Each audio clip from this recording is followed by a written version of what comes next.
si may safal te yow yaay ki may bégal ñëw leen ñu sargal góor ñee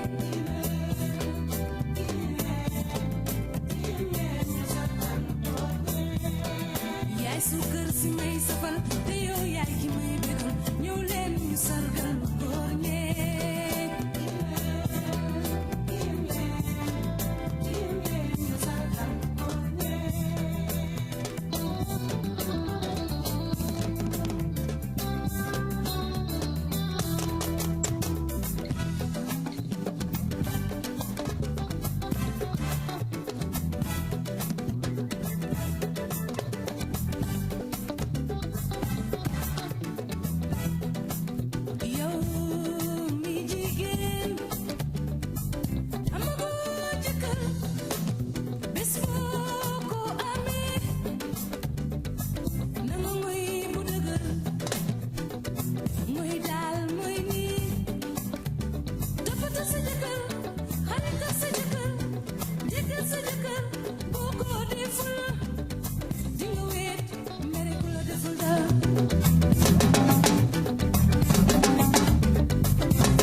sama nene lo di jooy ayo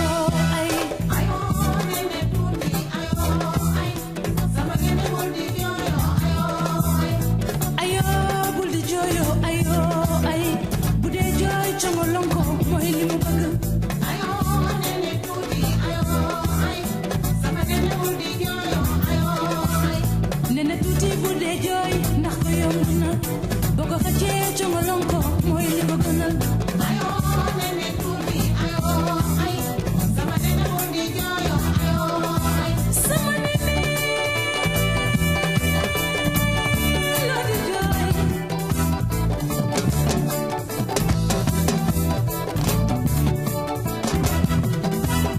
sama nene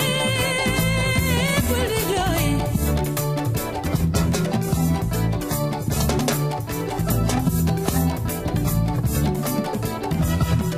Sawaji bàyyil jooy sama nene bàyyil jooy nene bul di jooy tey Viviano bàyyi ko mu jooy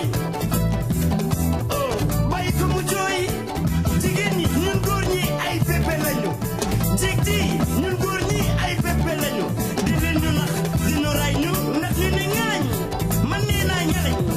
yow nee nga ngalañ ñun ñëpp nee nañ ngalañ suma jooyatee nax ma yaa ma ci doy suma jooyatee nax ma yaa ma ci doy Bonjour à tous, merci d'être avec nous. On on mettra cette chanson juste après nuyoo bi. Merci Pape Samba Thiam qui réalise ce grand rendez-vous de la pause Midi Plus sama nene la ñu ibee parce que tey Viviane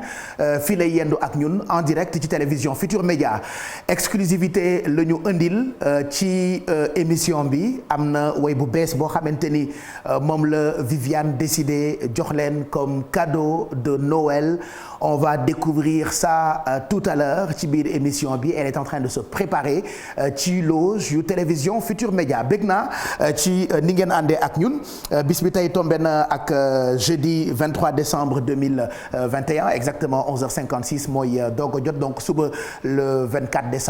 décembre nag suñu fête la ñun ñëpp parce que at bu jot dañu koy célébrer dañuy réveillonner mag ñi daan wax naan Ribidion donc Ribidion bi suba la di ngeen ko mën a dund ci télévision Futur Média tey itam comme chaque jour ñu dellu si waat ak yéen fas yéene leen gunge ba ci kanam vers les coups de 14h et quelques en direct ci télévision Futur Média pour li nga xamante ni moo di Midi Plus donc Viviane qui sera avec nous tout à l'heure ci plateau bi et comme toujours préparé nañu leen ay sujets yu am solo je vais récupérer les fiches bu ko defee sujet bu ci nekk ma wax leen ko ngeen mën cee bàyyi xel daañu waxtaanee proposition de loi bi li nga xam ne mu ngi jëm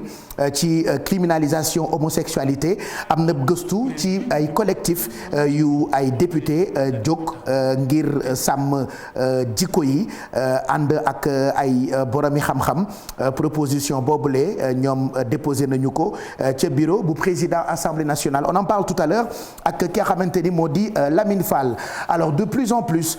élèves yi ils ont tendance à fuir les séries scientifiques ay S man par exemple dama daw série scientifique daan def L est-ce un bon choix? On vous proposera un reportage réalisé par Cheikh Anta Diop jëm ci phénomène boobule donc am na sax ñu ne Sénégal moom fi mu ne actuellement il risque de ne pas avoir assez de médecins, d'ingénieurs et de chercheurs scientifiques parce que la plupart des élèves am na série yoo xamante ni lu ci mel ni série scientifique yi dañu koy faral di daw donc gëstu bi dinañ ci ñëw bu ca kanamee tuuti et puis télévision Futur Média mooy télévision bi sénégalais yi gën seetaan loolu defe naa wax ju yàqu la c'est le résultat d'un sondage qui a été mené par Médiamétrie donc télévision Futur Média qui reste la première télé suivie par les Sénégalais loolu nag c'est grâce à vous moo tax nous sommes toujours contents di leen proposer li ngeen bëgg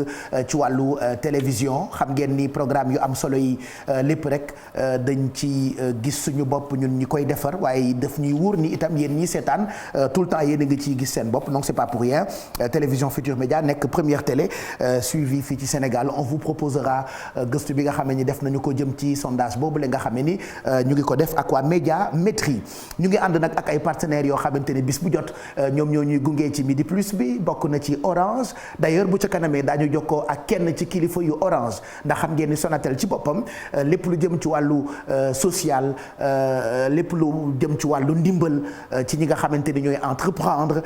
par exemple di jàppale ñi amee handicap ba noppi itam ibbi ay entreprise am na yu am solo yoo xamante ni Sonatel daf leen koy jagleel on en parle tout à l'heure puisque dinañu jokkoo ak ñoom bu ca kanamee ci Midi Plus bi et puis ñu ngi ànd itam ak Everyday alors Everyday marque la boo xamante ni dafa baax daanaka ci kër li tax mu baax ci kër mooy bu dee xale yi ñuy soxla am na Everyday am na chips am na meew par exemple am na ay yu neex yoo xamante ni mën na bégal xale yi bu dee jigéen ñi nga xam ne ñoom ñooy capitaine de bord ci waañ yi ñoom itam am nañu ay tomate am nañu ay vinaigre ak lépp lu ngeen mën a soxla ci waañ ñu tuddee ko Everyday donc Everyday mën ngeen koo jëfandikoo ñu ànd ak moom ci Midi Plus bi et puis période du fête la tey le 23 suba le 24 n'oubliez pas d'acheter des cadeaux pour vos enfants fi mu nekk nii maa ngi koy wax démb nii bëri na ci ay waajur yoo xamante ni ils se disent que dañoo am ay priorité moo tax peut-être du ñu am moyen pour jëndal ay cadeaux seen ay doom mais est-ce que xam ngeen ni bu ngeen demee Kids Palace am na magasin bu ñu fa ibbi ci biir bu tudd Jouer ça joue Dakar. boo fa demee nag ça va jouer ça joue pour les enfants et ça joue même pour les grandes personnes parce que large gamme de jouets ngeen fa mën a fekk jouets yi am qualité mën ngeen ko fa fekk ba noppi itam ak nu seen doole yam nu seen poche tollu di ngeen mën a am li nga xamante ni moo di jouet pour seen ay doom donc on vous conseille ngeen dem fi nga xamante ni moo di Kids Palace tout à l'heure ma jox leen adresse ak tombola bi nga xamante ni ñoo ngi ko fay organiser bu ngeen àndee seen ay doom ba dem fi nga xamante ni moo di Kids Palace am na tombola bu ñu organiser di ngeen mën a remplir fiche ya fa nekk tour adresse numéro de téléphone adresse postale bu ngeen ko fa déposer et puis seen doom bi ngeen jouer ci tombola bi mën na gagner sac bu ngand bu fees dell ak cadeau parce que Père Noël comme vous le savez day gàddu saagam rek di wër àdduna di dem ci kër yi di fekk xale yi gën a yaru voilà les enfants les plus sages ils vont recevoir leur cadeau grâce au Père Noël donc ce Père Noël là actuellement mu ngi nekk fi nga xamante ni moo di Kids Palace biir Kids Palace am na fu tudd jouer ça joue Dakar bu ngeen fa demee di ngeen mën a bégal seen ay doom puisque Noël c'est dans quelques heures voilà demain déjà on sera le 24 après-demain on sera le 25 donc xale yëpp ñu ngi xaar seen ay cadeaux et moi je vous conseille ngeen dem fi nga xamante ni moo di Kids Palace ci biir am na magasin bu ñu ibbi tuddee ko jouer ça joue Dakar donc ñu ngi gërëm partenaires yi ñu àndal yëpp ñoom ñëpp kenn ku ci nekk ñu ngi ndokkeel seeni clients ci jeexitalu 2021 bii ñu nekk nga xamee ni ku ci nekk da ngay bëgg di bégal sa bopp parce que décembre moom bu xasee ba dugg si comme je dis tout le temps bis bu jot da ngeen di bëgg am lii ñu tuddee ambiance de jour de fête bu leen kenn teree dundu Viviane moo ko waxoon ci album bi mu mujjee génnee tuddee ko beneen level alors tey nag exceptionnellement elle sort une toute nouvelle chanson way la boo xamante ni naa leen jox ay indices peut-être mun naa tàmbali indice yi indice bi moo leen di njëkk a jox mbalax indice bu njëkk bi ci way bi nga xamante ni moom Viviane daf koy génne tey mbalax laa leen di jox indice yi ci topp nag ci kanam naa ko benn en attendant mu ñuy rejoindre ci plateau bi moi j'ai l'habitude de dire Sénégal bu ñu amee ci góor ñi Youssou Ndour ci jigéen ñi am nañu Viviane alors Viviane Chidid mi nga xamante ni yàgg nañu bégal barki démb toj na Rosso Sénégal keroog bi mu yéegee ci scène bi public bi sax mayuñu ko pour mu àggali prestation entre photo wu hug accolade et tout ça dem na bërki dem bi itam fi nga xamante ni moo di Côte d'Ivoire parce que saa yuy wàccee ci dëkku Afrique yi dañu koy xëccoo Viviane bu demee Guinée nga foog ni guinéenne la Viviane bu demee Côte d'Ivoire nga defee ni Côte d'Ivoirienne la ivoirienne plutôt Viviane dëkk bu mën ci dem ci dëkku Afrique yi dafay mel ni comme si fa la bokk yenn saa yi ñu méngale ko wala tëkkale ko ak Beyoncé bu États-Unis oui ñun tamit am nañu suñu Beyoncé fii ci Afrique elle passera la pause avec nous en direct ci télévision Futur Média en plus de woy bu bees bi nga xamante ni mbalax la tey la koy génne am na ay dates yu bëri yoo xamante ni Viviane jàpp na ko on en parle tout à l'heure dans Midi Plus defe naa mën naa àggali échauffement yi tey moom double rek laa leen di may comme cadeau déglu nañu démb li mu defoon tuddee ko sama nenne bi jamono doxee ba tey muy continuer di cartonner way bi nga xamante ni moom la tuddee teree dundu des milliers et des milliers de vues lay continuer di am ci YouTube par exemple réputation wala irréputation bu Viviane itam dinañu ko découvrir bu ca kanamee ci ndimbalu Mamadou Ndiaye nga xamee ni il est toujours en place pour lijjanti lépp loo xamante ni xew na ci jumtukaayu xarala yu bees yi et puis rédaction bu télévision Futur Média daal ñu ànd ak ñoom bu ca kanamee bu 13h jotee ci jotaayu xibaar diggu bëccëg gi tey itam dañ ci ànd ak Fati wala Fat Kiné ñoom ñaar daal dinañ ko puluf bu ko defee ku ngeen njëkk a gis rek kooku moo nar a présenté journalu 13h bi bu leen kenn teree dundu Viviane moo ko waxoon nañ ko déglu féexal suñuy xol doog a tàmbali ak sujet yu ñu leen préparé tey ci Midi Plus premier rendez-vous de la pause. ku la teree dund ku ne de mu ngi dund barki Serigne Touba Viviane xamul sax li mu wayu de def na daanaka ça fera 2 ans si je ne me trompe pas mais saa yu ko dégloo day mel ni lu bees parce que tout ce qu'elle crée comme chanson daanaka dafay nekk classique. damay waxtaan ak Kebs Thiam mu ne ma ay woyu Viviane du am riid maanaam ras lu mu yàgg du am ras li muy xale yëpp boo ko gisee da ngay foog ni Céline sama doom ji moo ko mag on a l'impression qu'elle a toujours 15 ans moom Viviane Chidid et pourtant yàgg nañu ko gis xëj na li mu teel a tàmbalee tax histoire baa ngi tàmbalee Mbour mu dem ba toll fii mu toll Viviane nag mooy exemple li ñuy faral di wax ni yéeg yomb na nekk ca kaw yomb na waaye sax ca dafa jafe moom nag boobu ba tey mu ngi ci kaw elle viendra on fera le bilan peut-être de sa carrière li ñuy émission bëri na waaye toujours da ngay waxtaan ak moom te waxtaan bi du doy muy génne nag way bu bees boo xamante ni indice bi ma njëkk a joxe mbalax la lan la Viviane di génnee bu ca kanamee tuuti di ngeen ko découvrir en exclusivité et en direct ci Midi Plus et en simultané ci chaîne YouTube am deuxième indice bi mooy beneen level nag mooy dernier album bu Viviane c'est vrai que après dernier album boobule Covid dafa ñëw on n'a pas eu la chance de la voir par exemple ci ay tournées internationales comme elle le faisait chaque fin d'année elle nous donnera des explications bu ca kanamee ci plateau bi mais deuxième indice bi di beneen level vous allez comprendre au fur et à mesure émission bi dem li Viviane di génne tey lan la nuru et pourquoi mu nar a nekk cadeau bu explosif pour tous les Sénégalais elle sera avec nous bu ca kanamee ci plateau bi et puis dinañu découvrir taxawaayam ci réseaux sociaux yi Mamadou Ndiaye qu'on va retrouver d'ailleurs tout de suite bu ko defee mu junjuñu wax ñu lan la fas yéene waxtaane bu ca kanamee tuuti ci li xew biir internet bale ñu ngi lay nuyu Viviane qui sera notre invitée ak hashtag bi di Midi Plus on attend les réactions ak taxawaayam ci réseaux sociaux yi. effectivement El Hadj maa ngi lay fay di nuyu téléspectateurs yeeg internautes yi. effectivement dinañ xam présence am moom Viviane kenn dootu ko présenté ci digital bi ci réseaux sociaux yi comme artistes yëpp am na présence lool déjà ay comptes yu bari dañ ko certifié muy Instagram am na présence aussi ci TikTok donc préparé nañ leen ay challenge yoo xamante ne moom ci boppam da koy lancé fans yi di ko suivre ci réseau social bi ngeen di gis muy TikTok internautes yi tey dañ envoyé nañ seen ay vidéo am na yoo xam ne dem nañu scruté ko ci li ñu duppee TikTok officiel bu Viviane ci kanam dinañ ci ñëw xool présence am aussi ci Facebook ak ay réaction mais surtout aussi ci YouTube chaîne bi nga xamante ni bokk na ci rares artistes yoo xam ne saa yu génnee clip mu def ay millions de vues ci YouTube en quelques mois wala en quelques jours ci kanam dinañ ci ñëw gën ko yaatal. et la sànq bi ngay annoncé bi ngay wax Viviane maa ngi xool benn vidéo xam nga internet dafa doy waar. kii di benn vidéo bu xaw a reetaanlu mais surtout day résumé actualité Sénégal fi mu ne nii Mame Balla moo ko def célèbre humoriste ci réseaux sociaux yi je pense mën nañ ko découvrir ak téléspectateurs yi nga xool mu résumé actualité Sénégal fi mu toll nii. Allez. De plusieurs milliards à la poste. Détournement de plusieurs milliards au trésor public. Détournement à la LONASE. Sidi Diop ak Wali ka amatina de. Tournement de plusieurs milliards. je pense que comprendre nga gis nga ni actualité Sénégal. mais loolu mooy actualité. oui fi mu ne nii détournement LONASE. wurus ak ngalam. coow li daal bëri na daal. coow yu bëri la. waaw cas yi daal bëri na daal mais on laisse le soin aux internautes. ñu def seen ay commentaires. voilà ci kanam ak hashtag bi Midi Plus sunu net Facebook live YouTube live actuellement nous sommes ci ñi ngi ci Facebook live bi mu miin ngeen ko commentaires yi ci kanam dinañ ko ñëw daal di koy partager ak tey suñu invité du jour di Viviane.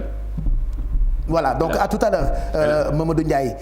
Faty Dia itam mu ngi préparé wu bu 13h jotee moo leen di présenter journalu wolof bi on la retrouvera d'ailleurs ci première partie Midi Plus bi bu ko defee mu jox ñu titres yi mu nar a développer tey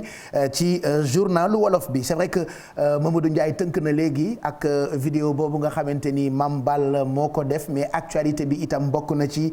proposition de loi bi jëm ci criminalisation homosexualité fii ci Sénégal combat boobu la nag ñi ko mëne di collectif bile di ànd sàmm jikko yi appuyé paraît-il par un groupe de députés proposition boobule d'ailleurs déposé nañu ko ci bureau président assemblée nationale Lamine Fall lañ ci àndal mu expliqué ñu ko. kuréel gi ñu duppee ànd sàmm jikko yi te ONG Jamra daal di koy taxawal te ji dañ doon jëbbal ñenn ci ay député lii di ab proposition de loi ngir gën a taxawal seen xeex lépp lu jëm ci wàllu ngóor jigéen. te kilifa gi réew mi mooy le peuple sénégalais. article 3 bu constitution bi moo ko consacré kilifa gi réew mi mooy le peuple sénégalais kilifa googu nag lu mu bëgg ndawam yi mu tànn dañ see war a taxaw képp ku yilif am njaboot rek yaa ngi nekk ci njàqare ni man samay doom tey lan la ñuy dajeel ëllëg. mbiru góor jigéen nag gis nañu ni dafa gën a fës ci réew mi te jàpp nañu sax bokk na ci lu ko waral lëndëm ak ñàkk leer bu constitution bu Sénégal ak itam lii di article 319 bu code de procédure pénale. bu ngeen demee ci article 25 alinéa 3 bu constitution bu Sénégal dañuy wax ni tout citoyen est tenu de respecter scrupuleusement la constitution les lois et règlements. Notamment d'accomplir ses devoirs civiques et de respecter les droits d'autrui. Droits d'autrui, ça veut dire quoi? Mais on nous parle maintenant de droits d'autrui. Mais qui est autrui? Et c'est proclamé dans la constitution sénégalaise ci référendum bu 2016. Le nouveau code de la presse ngóor jigéen lañ ci bind mu leer nañ à l'article 18 orientation sexuelle. naam sax jàpp nañu ni lii di proposition de loi boobu ay jaar-jaaram laata muy agsi plénière du yomb wante teewul waa ànd sàmm jikko yi feggoog ceek ak ñenn ci député yi ñoom ñu ngi ciy am yaakaar. Ce sera recevable. Ça ne fait pas de doute. Am benn incidence financière. Ensuite, bon, c'est conforme à la loi. Kon le bureau de l'Assemblée nationale présidé par Moustapha Niasse dana ko examiner inch'Allah dinañu considérer que c'est recevable. Après 10 jours que le président de la République reçoive le document war nañoo tàmbali liggéey bi maanaam conférence des présidents moo war a réunir déterminer ay dates pour la commission des lois mooy la commission compétente mën ko examiner ñu fixer également une date pour la plénière bi nag député yëpp ñoo fay teew également plénière bi tamit citoyen bu bëgg a teew tamit mën naa teew ci plénière. collectif bu ànd sàmm jikko yi ñoom dogu nañu ni dinañ xar seen tànk tuwaay ngir xeex lépp lu jëm ci wàllu ngóor jigéen te proposition de loi boobu sax ñenn ci député yi tey jii eggee nañ ko njiitalu président de l'Assemblée nationale pour ñu mën a criminaliser lépp lu jëm ci wàllu homosexualité maanaam mbiru góor jigéen. mu ngoog ñu ngi lay gërëm bu baax Lamine Faye doon expliquer proposition de loi bi di criminaliser ngóor jigéen homosexualité combat bi nag collectif ànd sàmm jikko yi ñoo koy mënee ànd ci ak groupe bu député ñu jël proposition bi jébbal ko ca bureau bu président bu assemblée nationale. Allez, Viviane sera avec nous dans quelques minutes ci plateau bi en attendant dañuy def échauffement puisque dans cette émission nous parlons de tout et jamais de rien lépp loo xamante ni mën na leen a soxal dañ leen koy baaxee j'ai un ami qui a dit la dernière fois Midi Plus boo ko seetaanee soxlawul sax ngay déglu journal quoi parce que non seulement on vous divertit mais en même temps on vous donne des informations yoo xamante ni daf leen di permettre ngeen nekk au diapason de tout ce qui se passe dans ce pays donc du coup cocktail bi maa yey di ko répéter saa yu ma xëyee ni information la ak divertissement donc c'est un magazine infotainment et pourtant bi ñu tàmbaleeg léegi yàggul mais on se rend compte de jour en jour que yéen a ngi am cofeel bu extraordinaire ci magazine bi lee c'est normal parce que ni ngeen ko bëggee rek la ñu koy defee la preuve c'est pas pour rien saa yu sondage juddoo télévision Futur Média nekk première télé bàkkoo wuñu ko ndamoo wuñu ko mbir mi mbiru suñu borom la mooy décider am nu mu defee waaye nag yàlla bay sa tool wi nag mooy liggéey bi ñu nekkee ba nga xamee ni li docteur Massamba Gueye wax barki démb ci déclic bi rek laay dëggal dañu war toll foo xamante ni bu nit taalee télé ci kër képp ko fa ne nga gis sa bopp ci programme yi jàll parce que bëgg-bëgg dafa uute man ak li ma bëgg Pape Samba ak li mu bëgg Babacar Beye ak li mu bëgg tonton Mag ak li mu bëgg waaye bu ñu nekkee en famille di seetaan lu mel ni télévision baax na itam mbir mi am diversité moo tax ngeen gis diversité bi ci télévision Futur Média yenn saa yi su ma déggee yenn wax yi ci waaye seen télé yi Sénégal moom kay da ngeen di caaxaan rek dama naan ndeysaan xam nga boo xamul xamoo nit ñi nag duñu far di xool 100%. balaa ngay juger wala ngay réagir prends quand même la peine de regarder pendant une bonne période programme télévision Futur Média yëpp su boobaa di nga mën a juger waaye dañuy tomber ci benn affaire rek peut-être du leen neex ñu juger de façon globale alors que télé bi on a des magazines politiques on a des émissions éducatives Astou Mbène Thioub par exemple académique mu ngi koy def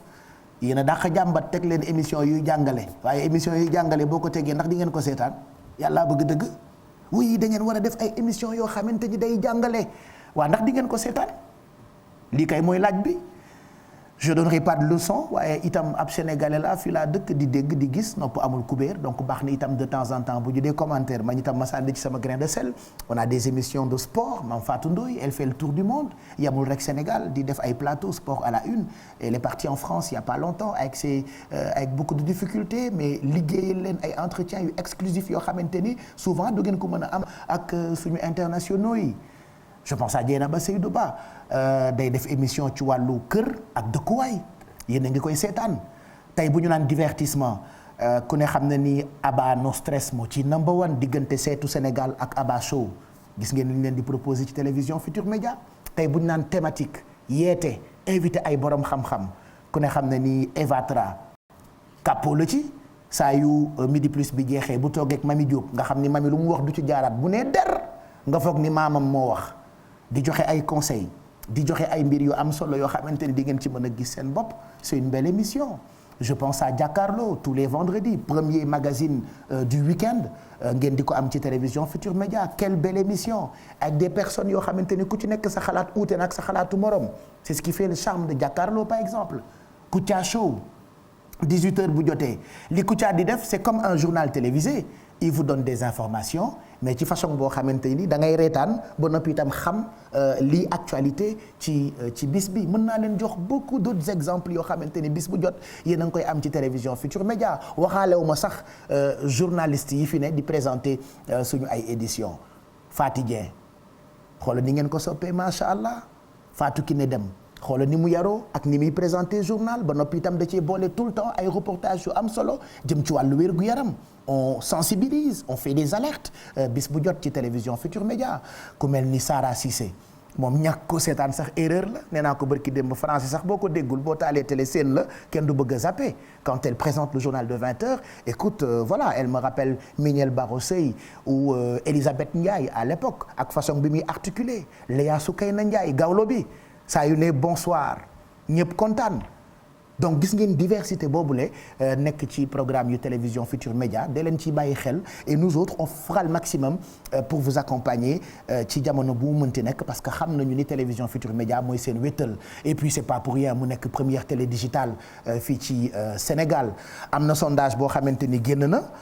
jógee ci Médiamétrie résultat bi nag ñoom ñoo ko wone ni TFM première télé regardée par les Sénégalais ce même sondage indique également que la moitié de la population écoute des radios par exemple comme RFM 94.0 Aminata Mbaré Sow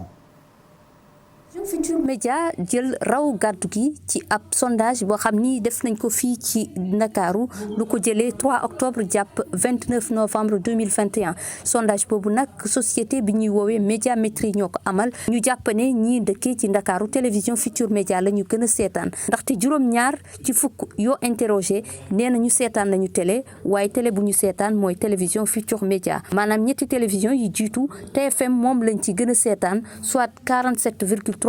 ci audience bi lu jëm ci rajo bi résultat yi jàpp ne Zik FM ak RFM ñaari station yooyu lee la Dakar waa yi di gën a déglu sondage bi nag ñi toogal Médiamétrie fii ci Sénégal ñoo ko daal di amal ci fàttali Médiamétrie ab société française la boo xam ni ñu ngi ko taxawal ci atum 1985 muy liggéey ci lépp lu jëm ci nit ñi nu ñu jëfandikoo média yi lu ci jëm télévision rajo wala sax internet bi loolee nag ñu koy def lu yàgg. mu ngoog Aminata Mbaré Sow ñu ngi lay gërëm bu baax ci détails yooyu la nga indi comme leeral jëm ci sondage bi wàcc ni télévision Futur Média la télé la plus suivie par les Sénégalais man d'habitude j'aime pas commenter ci ay mbirub sondage waaye nag ku gis nen ni nen a ngi voilà ay mbir moom bu dee dafa feeñ des koy waxtaanee parce que lu ñëpp gis la lu ne fàng kenn du ko jeex voilà c'est ça le terme merci donc à Aminata Mbaré Sow merci encore à vous fidèles téléspectateurs yu télévision Futur Média merci à vous fidèles auditeurs yu rajo Futur Média c'est vrai que man sax xaw naa nam rajo tuuti nag waaw fexe naa ba bàyyi fi ab couleur boo xamante ni xale yi ci la ñuy couleur waaye faaw rek ma delluwaat ci rajo bi fan yi def yu fu mag mënul ñàkk mais on félicite les équipes yu rajo Futur Média et puis leurs auditeurs ñu ngi leen di gërëm ak yéen téléspectateurs yi parmi téléspectateurs yi nag dañu jot yóbbante boo xamante ni mu ngi jógee ci benn fidèle téléspectateur bu nekk dëkk bu ñu naan Angleterre kooku mooy Sadio Mané alors Sadio Mané jot nañu yóbbante bi jot nañu message bi il l'a dit je le cite Pape Serre man dama kontaan bëgg naa lool télévision Futur Média waaye émission bu muy gën a seetaan mooy Midi Plus Midi Plus nag jour bi ma ci gën a neex mooy àjjuma bi ngay def ak oustaz Modou Fall loolu moo tax ma kontaan damay xëy seetaan ko ba mu jeex après ma duggaat ci YouTube bi di ko seetaanaat tellement damay reetaan parce que du ma wéet fii ma nekk loolu Sadio Mané moo ko wax mu ne ma d'ailleurs pour ma njukkal leen dama leen di may sama maillot ba noppi itam dédicacé ko donc le maillot est là merci Sadio Mané. Merci, on est très content. Donc c'est un téléspectateur parmi les téléspectateurs. Il nous regarde depuis Angleterre. Mu kontaan ci li nga xamante ni moo di Midi Plus et puis il nous a offert son maillot. Voilà, donc regardez ce maillot. Et c'est un maillot que je vais offrir à une personne que j'aime beaucoup, qui se reconnaîtra, qui nous regarde certainement. Voilà, moom laa koy may quoi. Koo xam ni sama xol la. gis ngeen donc Sadio Mané maillot dédicacé mu dédicacé ko Midi Plus. Comme quoi moom itam bokk na ci fidèle téléspectateur yu télévision Futur Média comme quoi sondage bi moom it def na ci bokk na ci quoi ci ñi tax télévision Futur Média nekk première télé la plus regardée fii ci Sénégal fële ca Gambie Mauritanie voilà donc Sadio Mané ñancoo ñu ngi gërëm bu baax Bakary Cissé mi nga xamee ni moo fa jógee Bakary Cissé itam di liggéey fii ci groupe bi nekk journaliste bi mu toogeek moom nag Sadio Bek ba jël maillot bi dédicacé ko offrir ko Midi Plus nee na nag Midi Plus bi ko gën a neex mooy bi ñuy amal par vendredi man ak Oustaz Modou Fall. midi 25 mooy doog a jot dans quelques minutes Viviane mooy nekk suñu invité tey fii lay yendu ci télévision Futur Média d'abord j'aimerais juste vous proposer un autre reportage réalisé par Cheikh Anta Diop jëm ci xale yi ci njàng meeg njàngale mi c'est vrai qu'actuellement vous êtes en vacances parce que ñu ngi waajal Noël ak fête fin d'année waaye constat bi mooy ni xale yi léegi daanaka ci école yi ñameetuñu série scientifique yi ñoom loolu nag defe naa dugguleet parce que sama classe ki ci jamono yi ñuy jàng xaw na yàgg tuuti ñamewuñu woon aussi série scientifique yi y a d'autres séries yoo xamante ni élèves yi moom la ñu gën farataal waaye nag loolu aprisque la paraît-il boo xamee ni mun na indi ñu ñàkk wala ñu manqué ay médecins ay ingénieurs ak ay chercheurs scientifiques d'ici quelque temps alerte boo xamante ni waa inspection wala inspecteur d'académie et des enseignants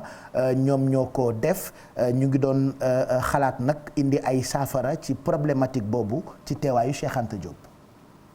yi dañoo ragal série scientifique yi toll nañ ci élèves yi kenn ñemeetul série scientifique loolee di am njàmbat ab xayma boo xamante ne ay inspecteur de l'éducation ay jàngalekat def nañu ko fii ci diwaanu Thiès. orientation yu mujj yi au niveau national constaté nañu ni du taux national bi ñu élèves yi ñu orienté ci série scientifique yi mi ngi ci 29,03% alors que loolu néew na fi ñu toll war nañu vraiment élèves yi scientifique yi ëpp littéraire yi baax na mais quand même li ñu ci am moo jéggi dayoo par rapport ak li ñu waroon am ci ay scientifique donc war nañu inverser tendance bi donc 29,03% mooy niveau taux national bi te 29,03% yooyu on a constaté que 7 académies rek ñoo ko dépassé ça veut dire que sur les 16 académies am na 9 yoo xam ne mënuñu sax atteindre loolu moo tax nag autorités yi jóg mënuñoo defar réew te amuñu ay scientifique nee nañ am réew ay xarala yi ñoo ko yor ak ñi gëstu ci wàllu science waaye nag réew mi ni muy doxee ak ndongo yi ni ñu ragale série scientifique yi bu ñu sàgganul daañu dem ba du ñu am ay médecins yu doy wala ay ingénieurs. vraiment faire ba xam ne tendance bi ñu inversé ko parce que bu ñu continuer nii des na tuuti ñaanuñu ko yàlla daañu dem période boo xam ne médecins yu doy dana jafe pour am ingénieurs yu jafe parce que amuñu ay scientifique. lu toll ci ñaari fan ay psychologues conseillers ay jàngalekatu ay professeurs université ñi ngi ci auditorium bi université Iba Der Thiam bu Thiès di amal nag ay bëccëg yoo xamante ni dañuy jàkkaarloog élèves yi nekk ci collège ak lycée yi waxtaan ak ñoom fexe nag ba ñu ñemee série scientifique yi. merci Cheikh Anta doon indi ay explication jëm ci ñooñu nga xam ne ñoo di ay inspecteur d'académie ak ay jàngalekat ñu toog doon xalaat ci problématique u xale yi nga xamante ni daanaka tànnatuñu série scientifique yi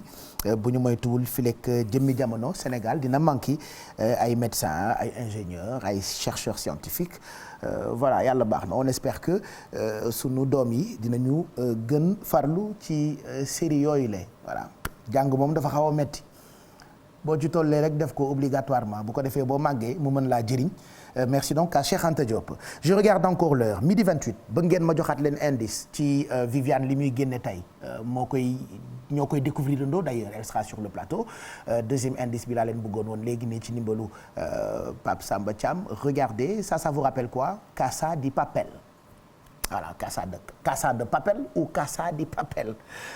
Moi j'ai découvert Casa di Papel grâce à Ndeye Ndak que j'embrasse xam nga dafa xaw a dotom mais lakkal ma rek waa léegi da nga bëgg a seetaan Casa di Papel ma ne ko man du ma seetaan télé da ngay liggéey ci télé ma ne ko mais du ma seetaan série parce que je me connais mais indice bi ma leen di jox mën na coller ak lu bees li nga xamante ni moom la Viviane di génnee dans quelques minutes. ci Midi Plus bi et en simultané ci chaîne YouTube am donc lii tamit ci indice yi la bokk après naa leen wonaat beneen indice c'est vrai que vous êtes en train de yëngal seen ay bopp quoi pour xool Viviane Casa di Papel ban lan la ci war a nekk wala woyam bi lu yoonu Viviane ci Casa di Papel c'est grave mais en tout cas indice la on découvre la chanson tout à l'heure ci Midi Plus en attendant bu 13h jotee ji dañu ànd ak Fatidia moo ñu nar a présenté journalu wolof bi maam Fati nag bu dee mu ngi ci beneen plateau bi on va la retrouver pour que mu jox ñu li mu nar a développé bu 13h jotee maam Fati ñu ngi lay nuyu. waaw mais bu fi nekkulee ngeen dégg ni maa ngi koy annoncé du ngeen mën a nekk fi nee naa la bu ngeen dee wax ak man ngeen di ko wax pendant ndax du ma dégg évidemment je suis en direct franchement. oh là là je travaille avec des enfants yoo xamante ni saa yu ma xëyee dama leen di bëgg a xam bu ma xamoon ni Pape Samba Thiam Coro Mbaar Ndiaye ak waa régie yëpp mbaa Jamil nekku fa Jamil de sama sëriñ la parce que li ma bëgg a wax dafa garaaw de Jamil nekku fa kan moo fa nekk ci régie bi Pape Samba Coro ak Tog ah waa Cissé du ci bokk nag de sauf Cissé bu ma xamoon ni bu ngeen màggee nii ngeen di mel keroog bi ngeen juddoo laa leen di dëbbate ba ngeen nekk pëndëx ma dem géeju yaraax sànni leen foofu ngeen disparaître voilà donc demandez à Fati de bien s'installer comme ça mu wax ñu lan la fas yéene développé ci journalu télé 13h bi bu ca kanamee tuuti en direct ci télévision Futur Média bu leen fàtte ni mën ngeen dem bégal seen doom yi ca fi nga xamante ni moo di jouer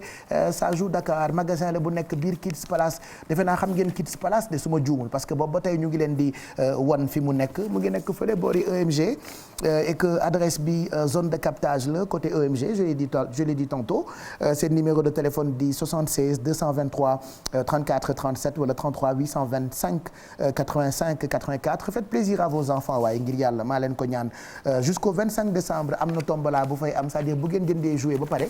di ngeen mën a bokk ci tombola bi alors ci biir Kids Palace nag am na fu tudd c'est un magasin bu nekk foofu tudd jouer ça joue SAJOU Dakar ça joue Dakar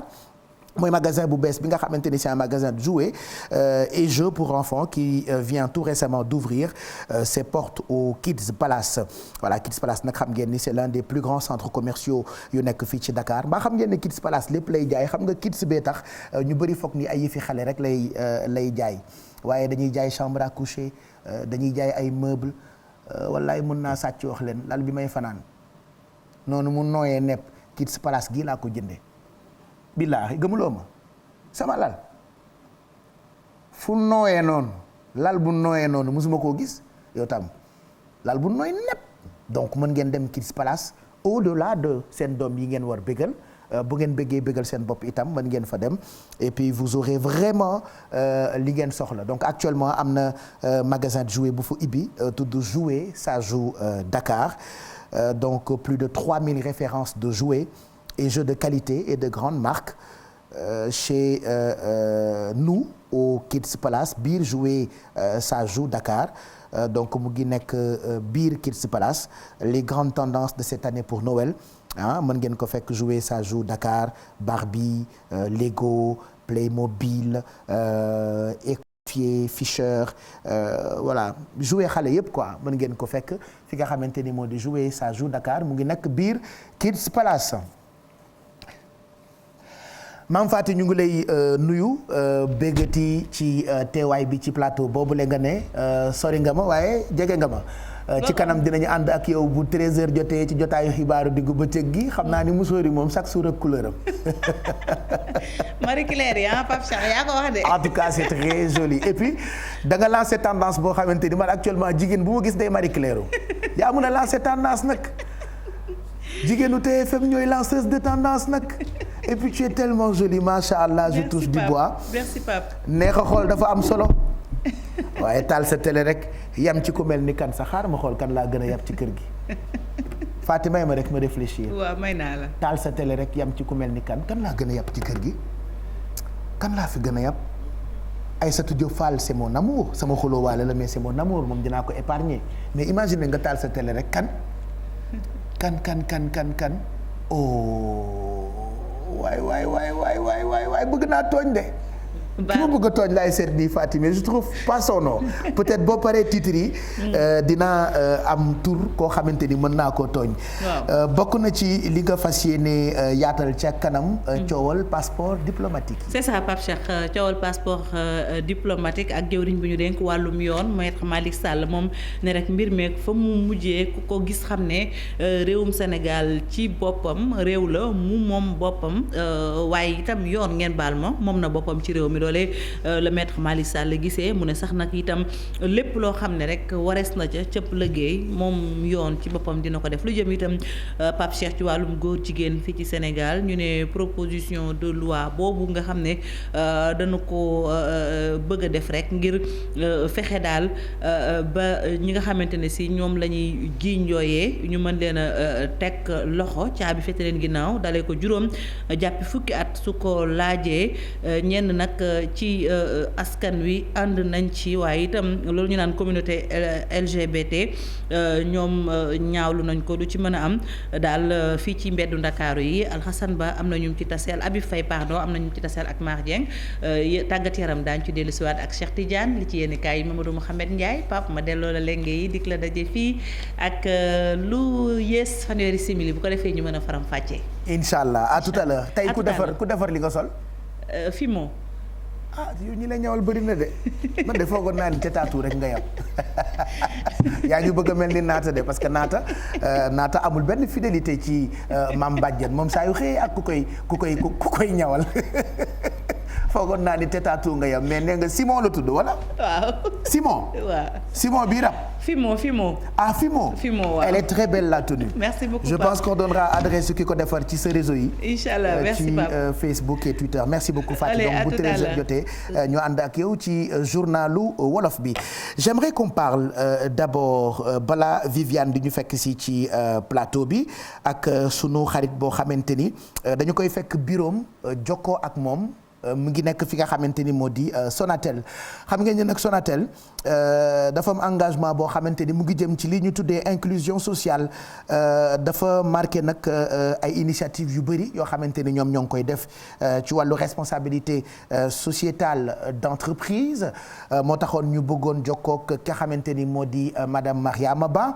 bu fekkee lépp yemb na ci ginnaaw ñu dem ak moom très rapidement laata Viviane di ñu fekk si ci plateau bi Mariama Ba ñu ngi lay nuyu fekk nañ la sa bureau foofu ca Sonatel pour waxtaanee taxawaayu Sonatel ci li ñu tuddee inclusion sociale loolu bëggoon nañ ci ay leeral parce que bëri na ay mbir yoo xamante ni yéen a ngi koy def di jàppale Sénégalais yi au-delà de produits yi ngeen di commercialiser souvent madame Ba ñu ngi lay nuyu.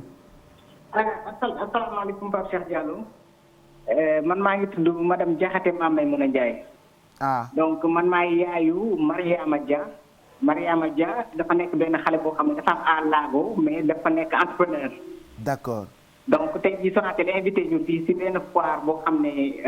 foire des handicapés pour entrepreneur lañ ko tuddee. pour la 3e édition ñetti at yu tegloo ñu ngi koy def. pour permettre leen ñoom li nga xam ne moom la ñuy liggéey nit ñi xam ko. mais aussi ñu mën ko jaay am ci dara. d'accord léegi nag sama doom bi nga xam ne moom moo doon exposé moom mooy Mariama Dia moom mooy entrepreneur bi dama lay bàyyi moom nga waxtaan ak moom. voilà kon passe ñu Mariama Ba parfait Mariama. na nga def. yaa ngi fii est-ce que mën nga ñu présenter sa bopp d'abord.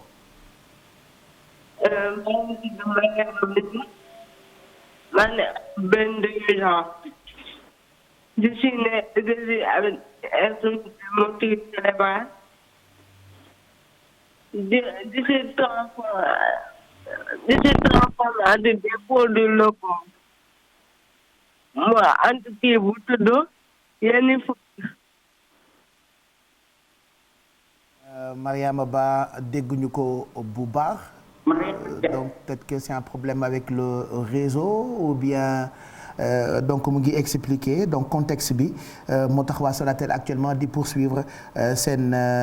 pérennisation wu action yi ñuy def à travers une mise en place d'une politique handicap multidimensionnelle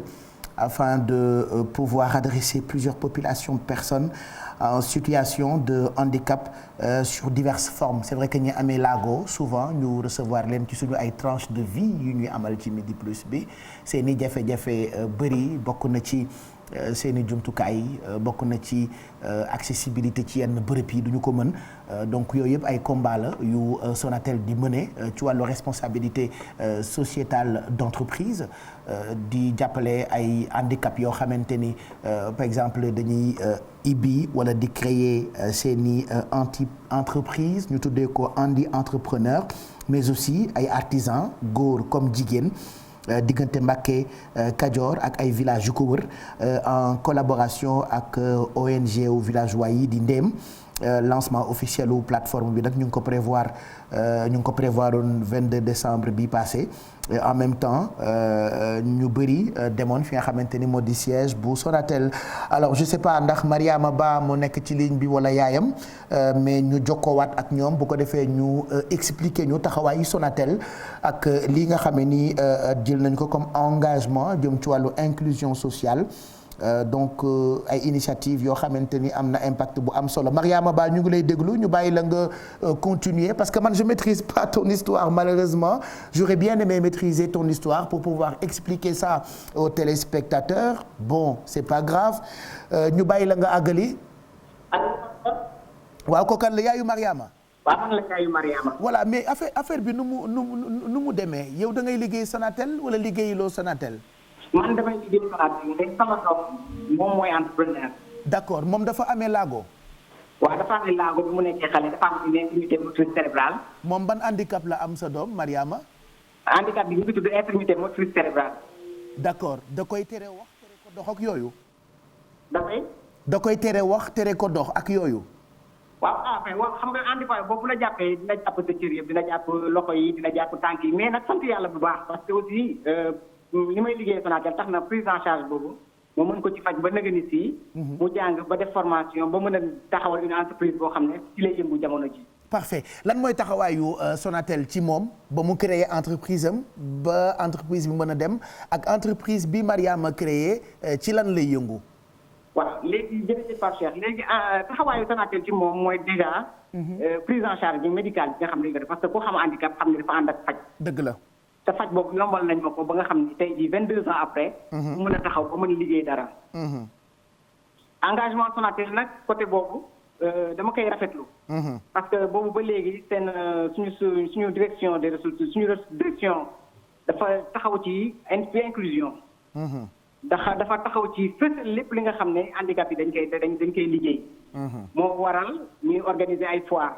foire day permettre ñoom ñu indi seen i produits li ñu xam dañ koy liggéeyee. dañ koy liggéey pour mën ko fësal mën ko jaay mën ci am dara. mais li gën a bees tam ñu lancé ko démb mooy plateforme bi nga xam ne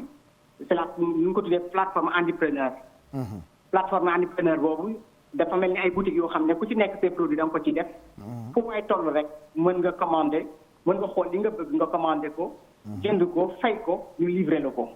donc loolu mooy loo xam ne dañ ko rafetlu trop en tant que. man sama position mooy yaayu koo xam ne dafa am laago ba pare nekk ci entrepreneuriat. donc Mariama nag. structure bi nga xam ne moom la am moo ngi ko tuddee Yami Food. nan la ko tuddee. Yami Food Yami. Yami Food mu ngi ciy defar lan. Yami mooy lu neex. d'accord. Yami Food noonu la ko tuddee. Yami Food ok. léegi Yami Food moom dafay liggéey ci lépp li nga xam ne mooy transformation de produits locaux. waaw. maanaam lépp li nga xam ne gàncax la buy am fii daf koy soppali. def ko ay sirop. lii mu def ko ay araw lii mu def ko ay caakri. lii mu def ko ay coco ginger ay cacahuètes yoo xam ne mën nañu ko utiliser. te aussi ci kanam li mu bëgg tey mooy am structure boo xam ne dina liggéey ak ñoo xam ne am nañ laa ko ku ci nekk ci li la yàlla bindee nga mën ko ci jàppale ñu mën a liggéeyandoo. parfait. donc lan ngay wax Sonatel mi jàppale ñi nekk en situation de handicap. li may wax Sonatel man sama ngërëm ak Sonatel am na fu mu commencé mais du am fu mu yem ndax li ma defal dafa rëy. fajal ma sama doom déjà rek doyoon na léegi tey ñu ngi leen di accompagner moom ak yeneen i moromam parce que boo ñëwee tey ci foire bi fii di nga fi gis ay réalisations yoo xam ne da nga naan est-ce que ay handicapés ñoo ko defar. et pourtant fii mën nañ ko parce que am nañ capacité yi. donc jàppale boobu mu leen di jàppale lañ koy remercier sama tur laay waxee ak tur ñi nga xam ne ñëpp dañuy exposé fii tey. ñu ngi koy sant di ko gërëm di ñaan yàlla Sonatel yàlla teg ci loxoom. di remercier aussi ñi nga xam ne ñoo am reprise de projet bi madame Kouro Sow Lamine Diakou ak toute la direction. vraiment li ñu def nii rëy na trop ñu ngi leen di sant di leen gërëm. merci. voilà kontaan nañu Maymouna yaayu Mariama Ba moom exemple la ci ñenn ñi nga xamante ni Sonatel mu ngi leen di jàppale ci wàllu engagement bi nga xamante ni jël nañu ko ngir dimbali souvent ñi amee plago war a entreprendre yenn saa yi ñàkk jàppandal ci paj ndax toppatoo gi mu laaj moo miti muy indi ñii di yolwaan wala ñii di am doom ju amee laago ñu laq la. Voilà ba doo génn heureusement ba am na ay nit yoo xamante ni dañoo averti ñu ngi jéem di boole seen liggéeyu entreprise di ci jàppale ay nit yoo xamante ni soxla nañu ko donc exemple bi la ñu jëloon tey ak waa Sonatel donc merci encore aux équipes de la Sonatel pour tout ce que vous faites pour le Sénégal. Allez kan moo nar a qu'est-ce que j'allais dire kan moo nar a lan ah oui kan mooy accueillir Viviane ci biti. dinañ leen woon léegi dugg seem parce que mu ngi yegg si pour fekk suñu léegi nii ci plateau bi gis nga Viviane noonu mu nekkee jeune boo ko gisee foog ni ba léegi 15 ans la am tout le temps dañu may laaj loolu mais am naa benn secret day naan benn thé bu tudd Chine Lady mooy bi Amina Poté di naan ba am taay fin dama ciy maye yow naa ci may téléspectateurs yi borom biir yu rëy yeeg ñi bëgg a jeex il faut que ma maye ci il faut que ma maye la yow naa la may Chine Lady ah. voilà naa la may Chine Lady bu ko defee nga am taille fine mën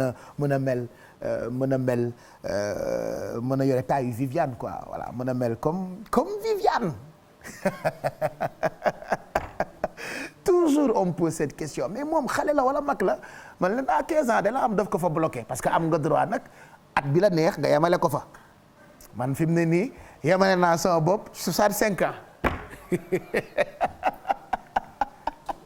ñii bëgg a nekk xale mais man ma passion première c'est vraiment de confirmer que je suis le papa de Céline n'est-ce pas donc il est exactement 12h46 Viviane la ñuy xaar mu yegg si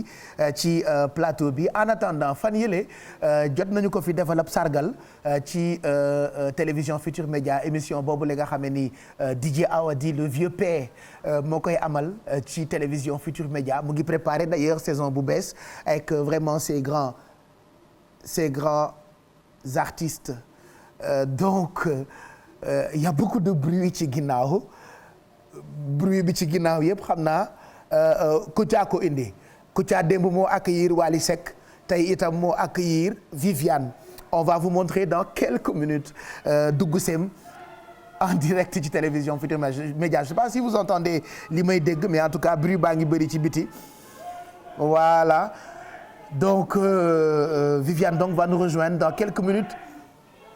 ci plateau Midi Plus voilà xoolal internet bi di ma ñaan naan ma nee na moom biiram dafa rëy te dafa bëgg a mel ni Viviane ndax mën naa ko may Chine Lady non seulement naa la ci may mais dinaa leen jox numéro téléphone Chine Lady Pape Samba montre-nous l'entrée s'il te plaît balaa muy ñëw toog ci plateau bi ah.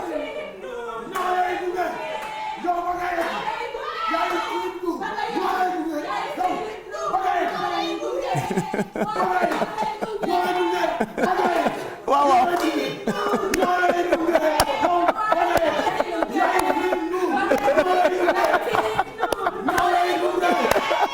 ñoo lay dundee ñoo lay gunge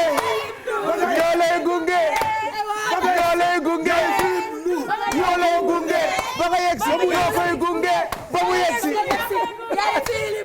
ñoo lay gunge ba nga yegg si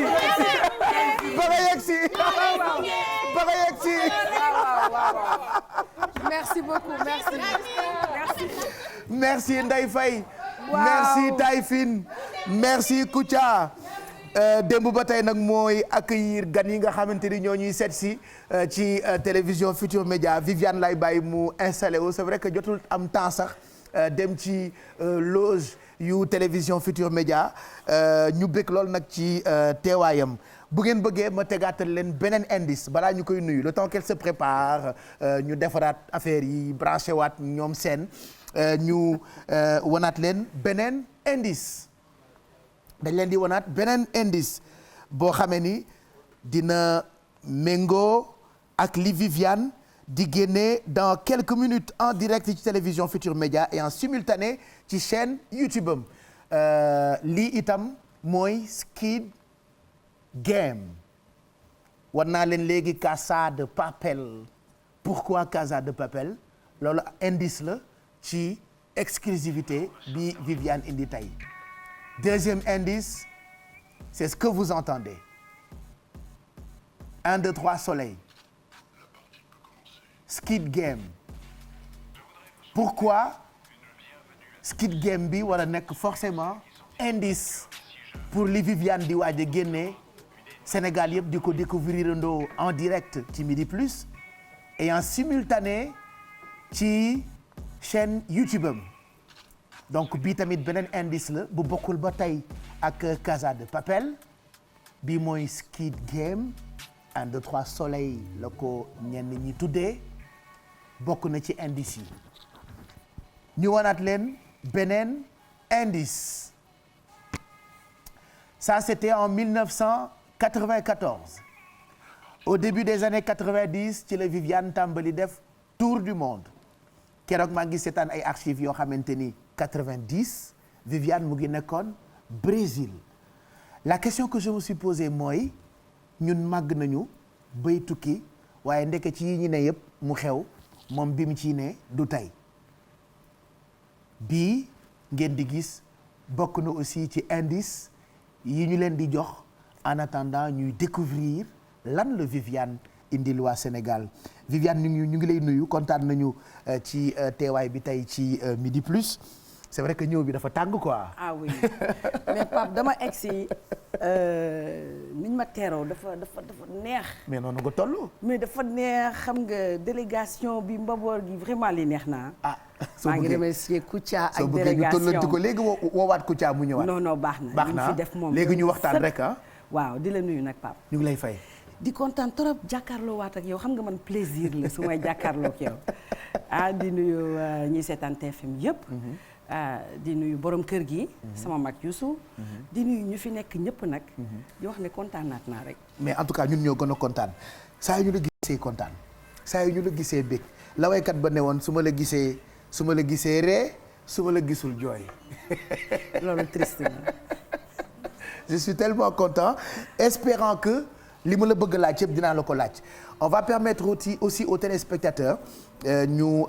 envoyer seen ay questions et commentaires ak hashtag bii di Midi Plus. Midi 52 mooy soog a jot xam naa li ñuy def rek mooy enchaîner ak publicité yi doog a tàmbali waxtaan bi nag ak Viviane Chidid mi nga xamante ni tey daf ñu indil exclusivité li mu nar a génne sànq ba tey maa ngi leen di baaxee ay indices mais Viviane loolu nar tey. tey xanaa ñu rajaxe fi rek xam nga ñu ngi dugg ci at bu bees. te at bi ñu génnee bi ñuy génn nii. damay ñaan bi ñuy dugg mu gën a neex feebar bi jóge fii. ñëpp nekk ci jàmm. loolu moo tax tey. mbégte laa indi. parce que da nga ñëw tàmmal chaque année bu période bi jotee il faut que forcément nga jox ñu cadeau donc cadeau bi lu tax nga décider jox ko Sénégalais yi tey 23 décembre midi la ñu waxoon. mais dañu koy dàqaat ba ci kanam parce que midi passé na midi 52 mooy doog a jot mais rendez-vous bi moo nekkoon exclusivité bi. woy bi dina génn midi mais dama koy téye ba ci kanam parce que tant que joxewu ma top départ woy bi du ngeen ko mën a dégg du ngeen ko mën a gis ci télévision Futur Média et en simultané ci chaîne YouTube bu Viviane lan moo tax tey 23 veille 24 veille Noël nga génne cadeau pour jox ko Sénégalais yi. waaw lu ma war la nag xam nga ndax lépp Sénégal la. tey ñun amuñu lu dul Sénégal. Pape xam nga ñun mënoon nañu voyager. nekk extérieur di def suñu yëf di ñëw fii di bégal gars yi waaye loolu yëpp fekkuñ ci man lu ma am sama dëkk ma ko gënal du dëgg kon nag war na tey dëgg la génne naa album def na waaw beneen level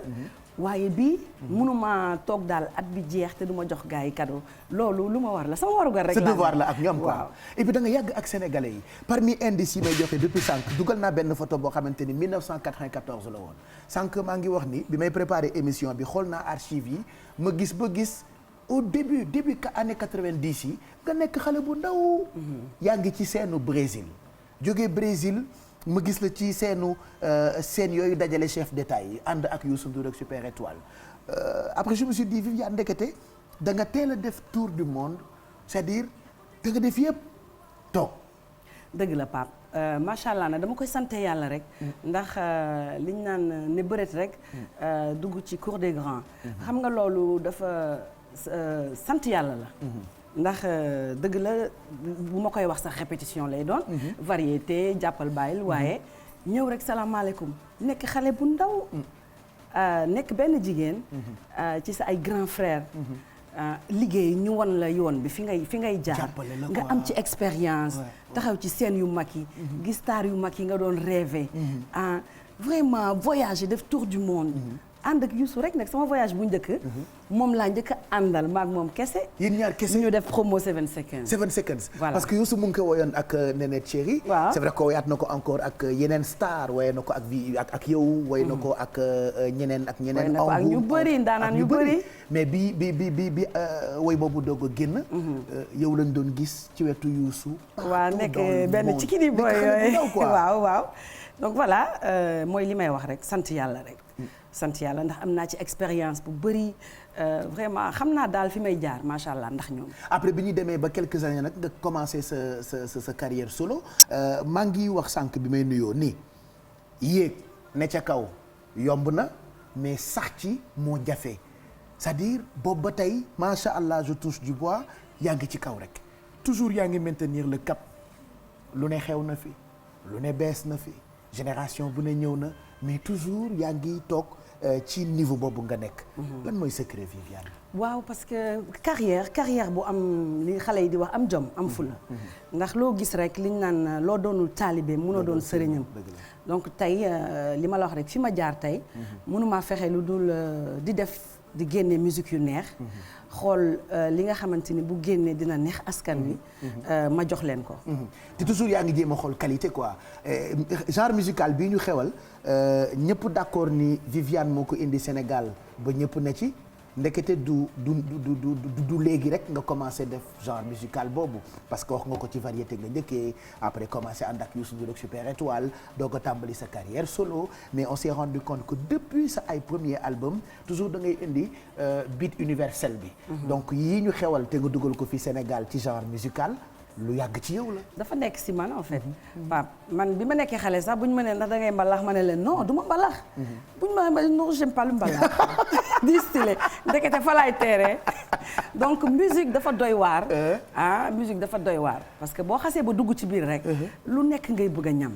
te man noonu laa mel man li may wax rek sama musique dafa indiscipliné. man su ma koy def du ma xool ndax war naa def lii. waaw ndax waruma def sama am dafa sensible. dafa sensible torop sax. kon da nga may pousse. xam nga lu ñuy def on va prendre une petite pause le temps ñu dellu si waat ci plateau bi àggali waxtaan bi ak Viviane dans quelques minutes oui je dirais bien dans quelques minutes on va découvrir ensemble exclusivité bi nga xamante ni Viviane indi na ko wan naa leen ay indices naa leen wanaat ay indices ce sera juste après cette page de